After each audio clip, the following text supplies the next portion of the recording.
പണ്ട് കാലങ്ങളിലൊക്കെ നമ്മുടെയൊക്കെ ഫാർമസികളിൽ ഒരുപാട് ആളുകൾ ഉച്ച സമയത്തൊക്കെ വന്ന് ഊണെല്ലാം കഴിഞ്ഞിട്ട് ഒരു ഔൺസ് അരിഷ്ടം മേടിച്ച് കുടിച്ചിട്ട് പോകും. അത് അങ്ങനെ എത്ര കാലങ്ങളായിട്ട് തന്നപ്പോൾ അവർക്കൊന്നും ഈ ടോക്സിക് പോയിസണൊന്നും വന്നില്ല, അല്ലെങ്കിൽ ലിവറിന് ഒരു പ്രോബ്ലവും ഇല്ല. അപ്പോൾ ഇത് വെറുതെ പറഞ്ഞുണ്ടാക്കുന്ന ഒരു കഥയാണ്. അപ്പോൾ ഇതിനൊരു സയൻറ്റിഫിക് എക്സ്പ്ലനേഷൻ ഇല്ലാതെ എന്താണ് ആ അരിഷ്ടം എന്നുള്ളത് തെറ്റിദ്ധരിപ്പിക്കുകയാണ്. അവിടെയാണ് പറ്റിയിരിക്കുന്ന ഒരു പ്രശ്നം. ആയുർവേദത്തെ സംബന്ധിച്ചിടത്തോളം ഇതിനകത്ത് സെൽഫ് ജനറേറ്റഡ് ആൽക്കഹോളാണ് ഉണ്ടാകുന്നത്. അതിൽ തന്നെ ഉണ്ടാകുന്ന ആൽക്കഹോളിൽ കുറച്ച് ഭാഗം ഇപ്പോൾ ആദ്യം ഉണ്ടാകുന്ന നമ്മളിപ്പോൾ പറയുന്ന 7% കൂടുതലുണ്ടാകും. അതിൽ കുറച്ച് ഭാഗം ഇതിനകത്ത് നമ്മൾ ചേർക്കുന്ന പല മരുന്നുകളും പ്രക്ഷേപണ ചൂർണ്ണം എന്ന് പറയുന്ന മരുന്നുകളുണ്ട്. അതായത് നമ്മുടെ ഗ്രാമ്പൂ, ജാതിക്ക ഇങ്ങനെയുള്ള സാധനം. ഇതിനകത്തൊരു എസൻഷ്യൽ ഓയിൽ എന്ന് പറയുന്നത്, അതിനുകൊണ്ടാണ് നമുക്കതിന് മണമുള്ളത്. അത് നല്ല ആപ്പിറ്റൈസറാണ്, നല്ല ബോഡി ബിൽഡിങ്ങിനുള്ളതാണ്, ലിവർ പ്രൊട്ടക്റ്റ് ചെയ്യുന്നത്.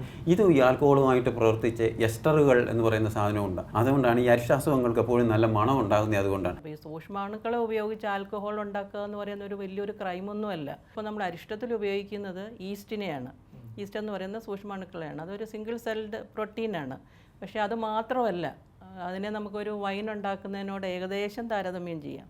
പക്ഷേ വൈനിൻ്റെ പ്രിൻസിപ്പിളും ഇതും വ്യത്യാസമാണ്. വൈനിനകത്ത് നമ്മൾ ഈസ്റ്റ് സപ്ലൈ ചെയ്യുകയാണ് ചെയ്യുന്നത്.